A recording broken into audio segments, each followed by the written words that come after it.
tout le monde et bienvenue dans cette nouvelle vidéo de questions-réponses sur la bulle des crypto-monnaies. Cette vidéo en fait sera faite en deux vidéos. La première où je vais parler, spoiler alert, que oui effectivement nous sommes dans une bulle, et la deuxième vidéo ça sera, c'est pas si dramatique que ça, on va voir comment gérer le risque et comment entrer en position, mais surtout qu'est-ce qui peut faire arrêter cette bulle, et puis une petite question philosophique, est-ce que finalement une bulle c'est positif ou négatif pour l'économie, pour les gens?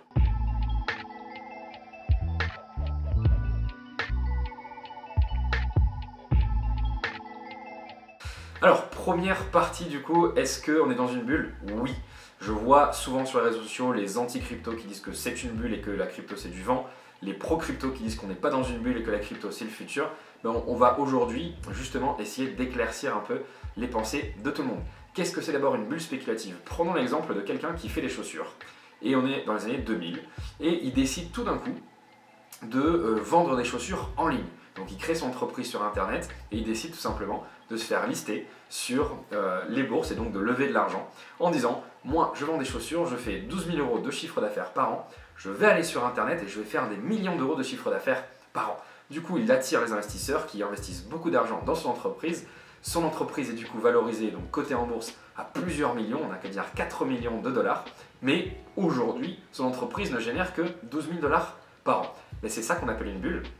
C'est l'énorme différence entre la vraie valeur d'une entreprise et la valeur du coup que les gens lui donnent, notamment sur un marché boursier. Et ce qui fait qu'une bulle éclate, c'est l'incapacité de ce vendeur de chaussures à finalement réussir à générer son fameux 4 millions d'euros de chiffre, de dollars du coup, de chiffre d'affaires par an. S'il continue à faire que c'est 12 000 dollars par an, on s'est rendu compte qu'on a beaucoup trop investi. Et oui, c'est comme ça, c'est l'effet d'une bulle, on investit dans des choses qui ne valent en fait pas grand chose. Alors la grosse difficulté de la crypto-monnaie, c'est que, pour ceux qui connaissent, la crypto-monnaie c'est pas une action. La crypto-monnaie bien souvent ne représente pas en fait une entreprise, elle représente un écosystème ou l'utilisation d'une monnaie dans un écosystème. Donc du coup c'est bien compliqué de dire avec des chiffres quelle est la valorisation d'une crypto-monnaie, combien vaut en fait un bitcoin, combien vaut l'Ethereum, et est-ce que du coup on est dans une bulle ou pas. Donc pour répondre à cette question le mieux possible, on va faire un distinguo entre trois crypto-monnaies. Entre deux. Je voulais faire trois, mais j'ai pas fait exprès. En fait, il y a trois types de crypto-monnaies. Il y a les utilities, les commodities et les securities. Mais on va juste parler des utilities et des securities. Les utility tokens représentent le plus grand nombre des crypto-monnaies à l'heure actuelle. Pour une simple et bonne raison, c'est parce que déjà, ça suit un peu la logique du Bitcoin, mais surtout c'est parce que c'est bien plus facile à faire une utility qu'une security qui demande beaucoup plus de régulation. Donc une utility token, comme son nom l'indique, c'est un token qui a une utilité. Prenons l'exemple de l'Ethereum et de l'Blockchain. Ethereum, c'est en fait une blockchain, donc une plateforme qui permet aux développeurs de créer des applications décentralisées, des smart contracts, mais également de faire des transactions du coup entre deux personnes, de pair à pair. Faire une transaction de pair à pair, faire tourner un smart contract ou faire tourner une application décentralisée sur la blockchain Ethereum, qui je le rappelle est en fait tout simplement des ordinateurs qui se connectent les uns aux autres et qui du coup créent un énorme serveur, une sorte de cloud computing géant. Donc tous ces gens, il faut les rémunérer parce qu'ils dépensent de l'électricité, de l'argent sur Internet, leur consommation Internet. Et donc on les rémunère avec les fees, notamment avec le gaz. Donc, quelle est l'utilité de l'Ethereum sur la blockchain Ethereum? C'est tout simplement pour les développeurs d'en avoir pour faire tourner leurs applications décentralisées, leurs smart contracts ou tout simplement de faire une transaction. Ce qui signifie en gros que plus il y a de transactions sur Ethereum, plus il y a de smart contracts et plus il y a d'applications décentralisées et plus on a besoin d'Ether pour justement payer le fonctionnement ou les frais de transaction des applications, des paiements, etc. Donc, ce qui signifie que plus la blockchain Ethereum a de participants et d'applications, et plus du coup on a besoin d'Ether, et donc c'est ça qui peut créer la montée de l'Ether. Les gens achètent de l'Ether parce que plus tard il va se raréfier et il vaudra du coup peut-être plus d'argent. Donc prenons un exemple peut-être beaucoup plus facile à comprendre pour la plupart, une application comme Lockchain, mais j'aurais pu en prendre d'autres. Donc Lockchain c'est une sorte de Airbnb en gros décentralisé qui permet aux gens de louer leur appartement, sauf que il n'y a pas d'intermédiaire et ils décident de prendre du coup aucun frais, donc c'est gratuit, donc ça met juste en relation des gens entre eux. Et le moyen de paiement pour louer un appartement, c'est d'utiliser le token de Lockchain qui est donc un token utilitaire.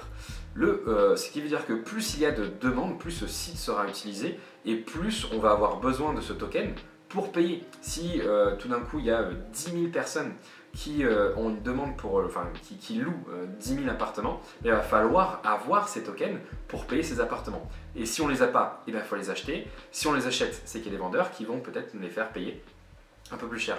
Donc plus il y a de la demande dans ce token et plus il est censé monter. Et pour moi, il est là le souci. C'est qu'aujourd'hui, la plupart des crypto-monnaies qui sont des utilities n'ont pas vraiment de produits, en tout cas pas encore, ou ce ne sont pas des produits finis. Et les gens achètent ces tokens-là en pensant que dans le futur, l'utilisation de ces tokens sera tellement énorme que leur niveau sera très élevé. Donc ils préfèrent acheter aujourd'hui un token à 1$ en pensant que dans le futur, comme il y aura une énorme demande, parce qu'il y aura beaucoup d'utilisateurs de ce système-là, et bien, du coup il y aura une très grosse valeur de ce token utility. Alors j'ai pas le temps dans cette vidéo de vous faire une sorte de critique des utility tokens. Si vous voulez, vous me demandez dans les commentaires si ça vous intéresse que je vous fasse une critique de l'utility token versus le security token, et je vous expliquerai pour moi en quoi les utility tokens ont quand même énormément de limites. Là, on va juste rester focus pour que vous compreniez ce qu'est un utility. Donc, la bulle pour un utility token, ce serait d'avoir un token qui vaut une vingtaine, une trentaine ou même une dizaine de dollars, alors que finalement, son écosystème n'a pas énormément d'utilisateurs aujourd'hui, ou que la valorisation est complètement démentielle par rapport à la vraie utilisation de l'écosystème ou de ce que sera l'utilisation de l'écosystème dans le futur. Donc la valeur d'un utility token est basée sur l'espoir, j'insiste bien sur espoir, que plus tard ce token sera tellement utilisé qu'il y aura une énorme demande. Et donc il y a le côté raréfaction qui rentre en jeu, plus un token est rare et du coup plus il peut prendre de la valeur, un peu comme du coup le Bitcoin, malgré qu'il peut être divisé bien évidemment en des milliers de décimales. Enfin j'exagère, pas des milliers de décimales mais quoique. Donc voilà pour les utility tokens. Du coup, qu'est-ce que c'est qu'une security token? Et bien à l'inverse, une security token, c'est exactement comme une action, ou presque. Ça délivre un dividende. Et un dividende, qu'est-ce que c'est? C'est une partie des bénéfices ou des revenus générés par une entreprise. Prenons l'exemple du KuCoin. Le KuCoin, c'est le token de l'exchange KuCoin, éponyme.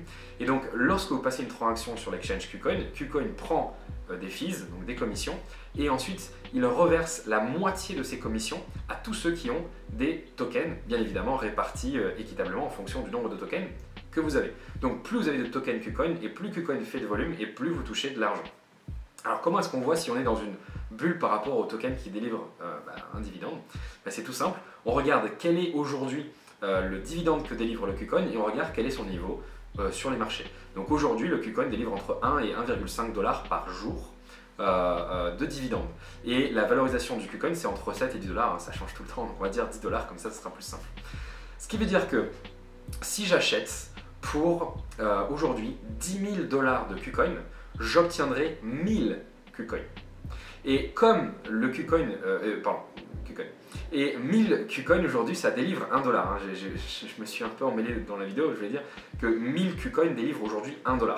Ce qui veut dire qu'aujourd'hui je vais dépenser 10 000$ pour avoir 1000 KuCoin qui me délivrent 1$ de dividende par jour. Donc il me faudra 10 000 journées pour finalement retrouver mon investissement initial et commencer à être rentable.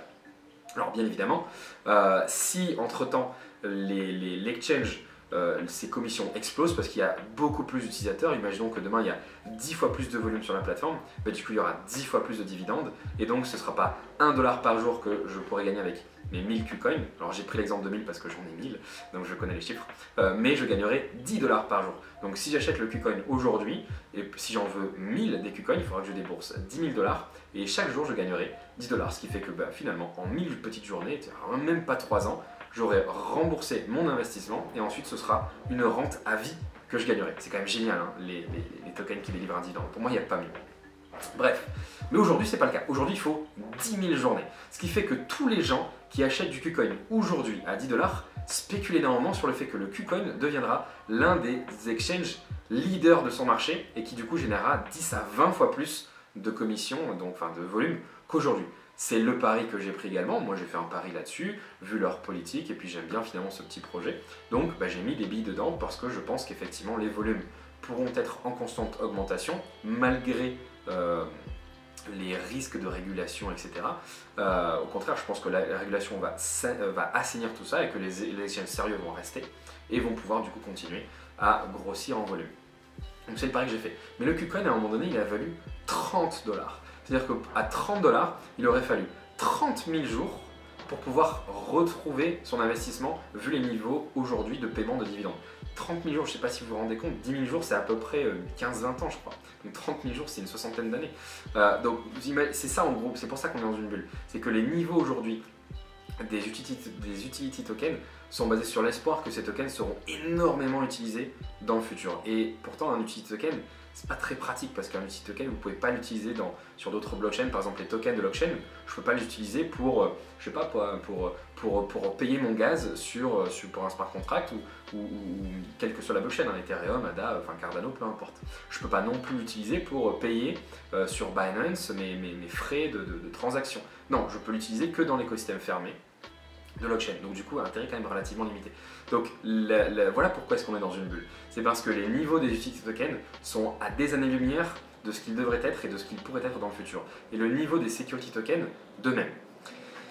Maintenant, en fait, il y a deux bulles. Pour moi, il y a la bulle du Bitcoin et il y a la bulle des crypto-monnaies et des ICO, enfin, en général.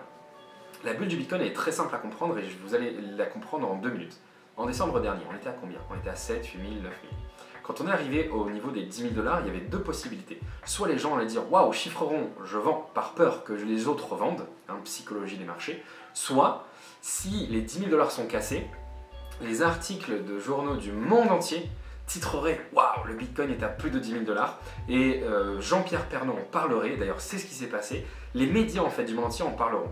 Et c'est exactement le scénario qui s'est passé. À partir du moment, la seconde où on a touché les 10 000 $, voilà, Internet s'est mis en marche et les médias du monde entier en ont parlé. Bill Harris, on en parlait tous les jours, les grands-mères, les taxis, tout le monde en parlait. Et c'était pareil de partout en fait dans le monde. Du coup, il y a eu un énorme apport de nouveaux sans frais, de nouvelles liquidités, de dollars qui ont été échangés contre des bitcoins qui commençaient à s'échanger de plus en plus haut, vu l'énorme croissance et l'énorme demande. Parce que n'oubliez pas ce qui fait bouger un prix, et ça je vous l'expliquerai dans une autre vidéo, ce n'est pas le nombre de tokens en circulation, ce n'est pas non plus la taille de la marketplace, enfin de la market cap, c'est uniquement les carnets d'or, hein, le nombre de tokens en circulation sur les exchanges. Donc il y avait de moins en moins de bitcoin et les prix ont monté à quasiment 20 000 $. Moi c'était le scénario que j'avais, ça devait aller à 25 000 $, finalement on n'y a pas été. Mais quand on casse ces 10 000 $, les articles du monde entier en parlent et c'est eux en fait qui ont alimenté cette petite bulle de décembre dernier. C'est à cause d'eux que le bitcoin est passé de 10 à 20 000 $, que tous les particuliers ont commencé à ouvrir des comptes, à rajouter des liquidités, à faire gonfler la market cap. Sauf que les gens ont acheté le bitcoin parce qu'il a dépassé les 10 000 $, parce qu'il montait, pas parce qu'il y avait un news flow positif, pas parce que le Lightning Network a permis de corriger tous les problèmes de scalabilité du Bitcoin. Non, pas parce qu'un pays a tout d'un coup dit le Bitcoin à cours légal dans mon pays. Non, juste parce que les journaux ont titré waouh, 10 000 $ le Bitcoin. C'est ça qui a fait que les gens achetaient, c'est que le Bitcoin montait, que le Bitcoin a dépassé les 10 000 $ et c'est tout. Et c'est pour ça d'ailleurs que le Bitcoin est redescendu. Il n'y a pas de surprise à avoir aujourd'hui un Bitcoin à 10 000 $, voire à 8 ou 7 000. C'était les niveaux qu'il avait avant que les médias s'en mêlent en mettant leurs articles de partout. Waouh, le Bitcoin est au-dessus de 10 000 $. Après, il y a eu un news flow qui était assez négatif avec la régulation. On ne sait pas si ça sera régulé ou pas, ou interdit ou pas en Corée, et puis toutes les mauvaises nouvelles qui tombent assez souvent. On va réguler ça, on va réguler ci, on va réguler ça, etc., ou les banques qui décident par exemple en Inde de dire non mais nous on veut plus de crypto. Donc tout ce news flow négatif fait peur à tous ces gens qui sont rentrés au-dessus de 10 000 $, et puis finalement ils vendent, et puis on redescend tout simplement. C'est ça qui alimente, hein, et c'est pour ça qu'on voit qu'il y a une bulle, hein, tout simplement. Donc il y a une bulle parce que les niveaux des utility tokens sont à des années-lumière des niveaux qu'ils pourraient atteindre dans le futur. Les niveaux des security tokens sont également à des années-lumière des niveaux de valorisation actuels. Le Bitcoin est dans une bulle parce que les prix sont montés, parce que les gens ont acheté, parce que les prix montaient. Suivez un peu la logique. Et c'est redescendu aussi sec parce que justement, étant donné qu'il y a un comportement extrêmement moutonnier, mauvaise nouvelle, ça redescend. Bon, après il y a la bulle des ICO. Aujourd'hui, si vous avez un jeu d'échecs et que vous dites attention, je vais créer le premier échec décentralisé au monde, et là vous mettez le mot blockchain, décentralisé, sécurité, et vous levez 92 milliards d'euros comme ça, en une seconde. Faites le test, vous faites un site, vous allez sur ThemeForest ou je sais pas quel site, vous prenez un template de site ICO et vous commencez par the first, le premier jeu d'échecs ou le premier jeu vidéo ou le premier truc décentralisé sur la blockchain qui va disrupter le monde entier et qui va changer le monde. Ensuite, vous dites que vous allez vendre tant de tokens, que le token va être utilisé dans votre écosystème, etc. Ensuite, vous dites qu'il y a des bonus si vous participez à une pré-ICO, vous faites ci, vous faites ça. Et là, vous avez des millions d'investisseurs qui vont, enfin vous avez des millions qui vont investir, des millions pardon d'investissements qui vont arriver chez vous. Et oui, on est dans une bulle parce que le hashtag blockchain, le hashtag décentralisé fait lever des fonds. À côté de ça, on a Kickstarter qui ont des projets, des vrais projets, des mecs qui font des montres, des mecs qui font des wallets connectés, des mecs qui font des choses qui ont une vraie valeur. Et quand les mecs ils arrivent à lever 700 000 $, ils te font des newsletters de tarés. Moi je me fais spammer par Kickstarter. Waouh, regarde, ils ont levé 500 000 € avec leur disque jockey connecté à internet qui play la musique en fonction de tes goûts Spotify. Et à côté de ça, je vois un projet, une sorte de pseudo-broker bidon d'options binaires qui a décidé d'arnaquer les gens en faisant une ICO en disant ouais on va faire un truc, on a une expérience sur le binaire, maintenant on va faire une ICO, on va appeler ça le trading social décentralisé, on appelle ça le wisdom of the crowd, la sagesse de la foule. Hein, c'est tout simplement les mecs qui faisaient du trading social en Israël et compagnie et qui aujourd'hui font maintenant de wisdom of the crowd. Et donc eux ils lèvent 7 millions, ils lèvent 5 millions, ils lèvent 10 millions.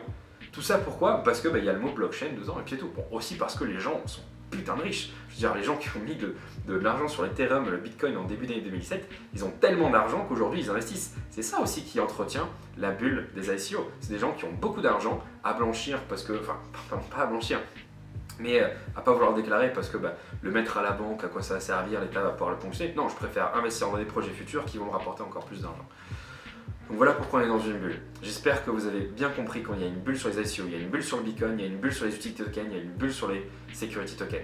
Donc oui, il y a une bulle. Et la prochaine fois, s'il vous plaît, que vous voyez quelqu'un qui vous dit que oui, il y a une bulle, eh bien vous lui dites de regarder la vidéo qui suit juste après et qui expliquera du coup pourquoi est-ce que c'est pas si négatif que ça et comment est-ce qu'on fait de l'argent dans une bulle et pourquoi est-ce qu'il faut trader une bulle. J'en avais déjà parlé dans la vidéo sur la dissonance cognitive qui d'ailleurs se retrouve être de plus en plus vrai au fur et à mesure que je vois les réseaux sociaux et de tous ces analystes en carton pour la crypto. Ils sont super analystes sur les autres marchés, mais sur la crypto, ils sont tous là à être obsessionnellement obsédés par la crypto. C'est vraiment de la dissonance collective, quoi. Voilà, donc je vous dis à bientôt. Et n'oubliez pas, on est dans une bulle, mais c'est pas la fin du monde, bien au contraire. Il y a même une petite probabilité que cette bulle n'éclate jamais. Mais on en parle encore une fois dans la prochaine vidéo. Salut, ciao.